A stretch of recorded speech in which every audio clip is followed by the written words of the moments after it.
Olá pessoal, aqui é a Jéssica do Várias Variedades. Vem aqui, menino. Vem. Oi, tudo bom? Ele é o Patrick, já conhece, né? Vou ali gravar você, tá? Obrigada. Hoje ele tá mais atrás porque nós vamos falar de quê? De espiritualidade. E quem domina esse assunto? Eu, jurando por Deus, né? Eu tô aqui no meu cantinho, no meu altarzinho. Mas pra falar de espiritualidade em Avatar, eu acho que pede um incenso. Então vou acender, peraí. Ô, caramba, não. Quem domina o fogo aqui, meu amor? Fala pra mim. Quem domina o fogo? Porcaria, velho. Patrick, para. Apelou. Quem domina o fogo, meu amor? Aqui sou eu. Tá saindo fumacinha lá atrás? Não. Gente, então vamos começar. Vai ser uma ordem cronológica, uma pincelada dos assuntos que são, assim, de certa forma, que estão ligados ao espiritual. Enfim, nós vamos em ordem cronológica, evidentemente começando no livro 1. Logo no episódio 3, quando o Aang tem uma leve lembrança do seu mestre, o monge Gyatso, ele fala uma frase muito interessante que nós falamos muito no mundo espiritual, que é: quando o discípulo está pronto, o mestre aparece. Uma frase sábia que a gente usa muito. Quando você desperta espiritualmente, você tem uma caminhada para fazer até se encontrar, até você encontrar aquele mestre, aquela pessoa, enfim, o seu eu superior que vai te guiar na caminhada. Nesse episódio 3, nós temos uma leve pincelada também sobre vidas passadas, reencarnação, quando o Aang, a Katara e o Sokka entram na sala dos avatares, que tem lá todas as gerações, todos lá seguidos das nações, enfim, lá eles falam alguma coisa sobre reencarnações, sobre vidas passadas. Próximo. Alguns temas que não são necessariamente da espiritualidade, mas é a nossa vida cotidiana, é, por exemplo, você nunca fazer as coisas com raiva, que você vai acabar fazendo alguma merda, vai dar alguma coisa, que a gente percebe nesse mesmo episódio, quando o Aang percebe lá os ossos dos seus ancestrais lá caídos, né, enfim, e entra em estado de avatar com raiva, e aí não dá muito certo. E a gente percebe também em outros episódios também, quando entra em estado de avatar com muita raiva, a coisa não vai muito bem. Então, se você se mantém equilibrado, você vai fazer as coisas com calma também. E esse é um grande exemplo de como a gente pode seguir a nossa vida nos assuntos cotidianos. No livro 1 ainda, episódio 7, nos solstícios de inverno, o Aang tenta lá resolver, tem um monstro lá sumindo com todo mundo, tem aquela preocupação, então ele vai tentar ajudar essa aldeia e ele começa a tentar chamar o bicho lá. Oi, espírito, vem cá, não sei o que, vem aqui agora, pare com isso. Quando eu vi esse episódio, lembrei de uma frase muito sábia que Chico Xavier disse: o telefone toca de lá pra cá, não de cá pra lá. Então a gente percebe isso, quando ele tenta entrar em contato com o espírito, não necessariamente ele vem. Quando ele vira as costas, o bichinho faz assim.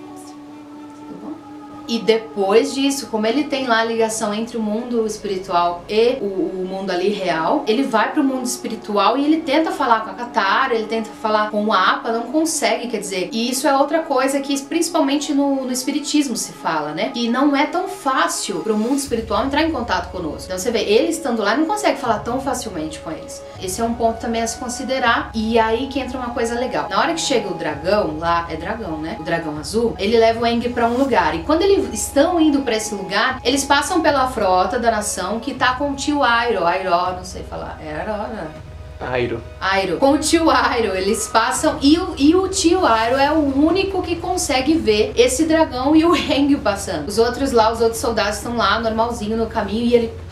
Então quer dizer, o que ele tem? Mediunidade de clarividência, ele consegue ver o mundo espiritual. E várias vezes, e outros personagens, Aang, Katara, o Sokka, basicamente todos os personagens tiveram a clarividência, é só anotar entre os episódios. E aí o Avatar, enfim, depois de passar lá em cima dos negócios, enfim, ele vai lá no lugar que ele vai falar com o Avatar Roku. E quando ele chega lá, ele percebe que ele não tá vendo nada, ele não vê nada, não tá acontecendo nada, e fala, poxa, mas só tem uma estátua aqui. E o que acontece? O dragão lá com, acho que é o bigode dele, encosta bem no terceiro olho do Aang, que é o chakra frontal. Se você não viu o vídeo de chakras, olha aqui em algum lugar, que a gente explicou muito esse episódio, mas enfim, ele toca nesse chakra do Aang, e aí o Aang começa a ver o que ele precisa ver, que é pra ele conversar com o Roku. E isso vai muito de encontro com o que os nossos projetistas brasileiros falam. O que é projetista? Uma pessoa que faz projeção astral. Tem algumas referências no Brasil, mas quando eles estão em projeção astral, tem muito isso, que às vezes o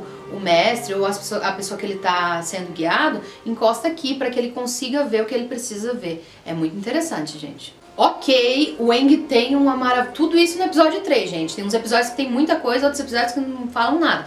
Mas ainda nesse episódio, o Aang tem um encontro maravilhoso com o Hulk, que fala muitas coisas importantes pra ele. E ele vai voltar. Quando ele volta, de novo, lá no pescocinho do dragão, ele se vê em cima lá do urso em meditação.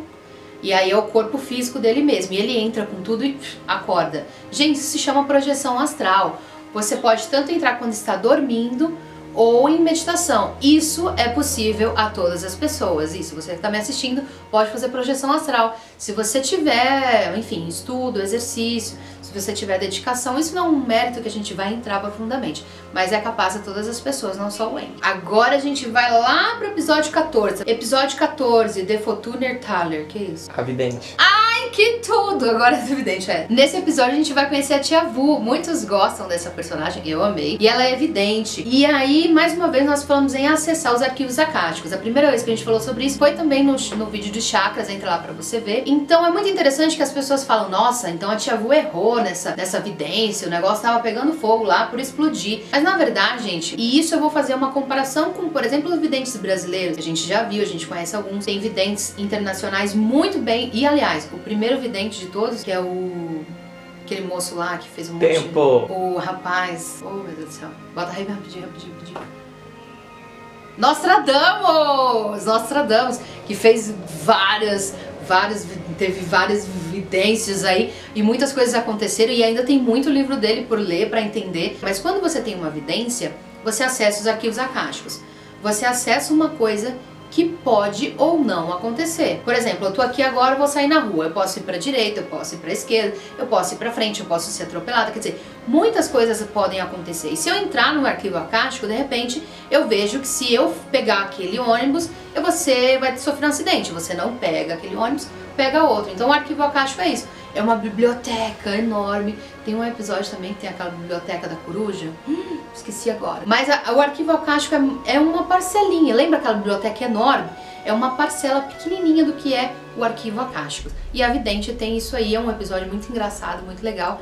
E no final lá não deixou de ser verdade, né? Que o Sokka não gostou, mas que o carinha louquinho lá falou. A Tia Vu previu que isso não ia acontecer. E de fato, não aconteceu. No episódio 15 a gente tem uma mediunidade muito legal do Sokka, logo no começo do episódio, que é a psicometria. Ele encosta no objeto e ele vê o que aconteceu naquela época lá. Ele olha a tribo, como era. Isso se chama psicometria, é uma mediunidade que você pega um objeto, você consegue ver o que aconteceu antes, quem foi dono, quem pegou. E eu vou relembrar de novo Chico Xavier. Ele tinha uns amigos, tinha um piano, ele queria ver o piano, ele encostou no piano, contou a história toda daquele piano, sem menos ter conversado com os donos e saber de fato da história. Casou com toda a documentação que o piano trazia. Era um piano de mais de 100 anos, por isso que tem essa coisa toda. No episódio 16, o Desertor, quando o Aang tá tentando começar a dominar o fogo, ele encontra lá o Desertor e ele fala uma coisa, e esse episódio é importante só por isso, uma coisa que é muito importante dentro da espiritualidade,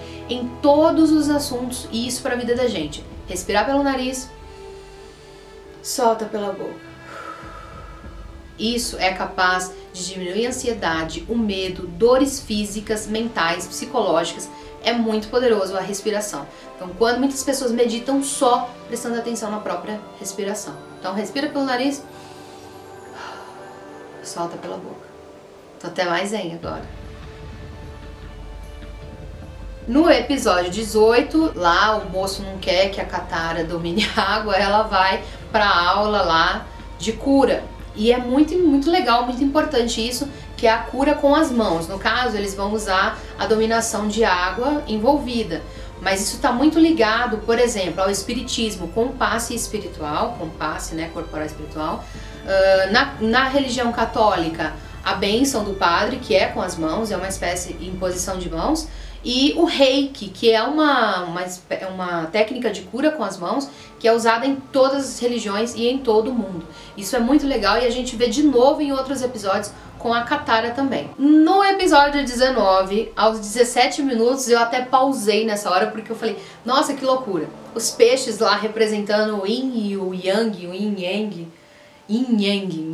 Yin. Oi, tudo bom? Como é que você tá? Tô bem, graças a Deus. É a dualidade que existe, o preto, o branco, o bem e o mal. Essa dualidade de duas coisas que juntas formam uma harmonia. Os dois têm que estar lá, todo mundo tem uma parcela de bem e de mal dentro de si, de bom e de mal, de bem e de mal. Ih, gente, não sei usar não. Enfim, tem que estar em harmonia. E é legal que a mocinha lá, Yue, aí, ó, seu Natal, o nome dos personagens, querido. A Yue, ela fala que ali, onde aqueles peixes estão, é o centro de energia espiritual da terra deles. E esse é tão legal que lá é quentinho, lá é gostoso. It's so warm here. How is that possible? It's the center of all spiritual energy in our land.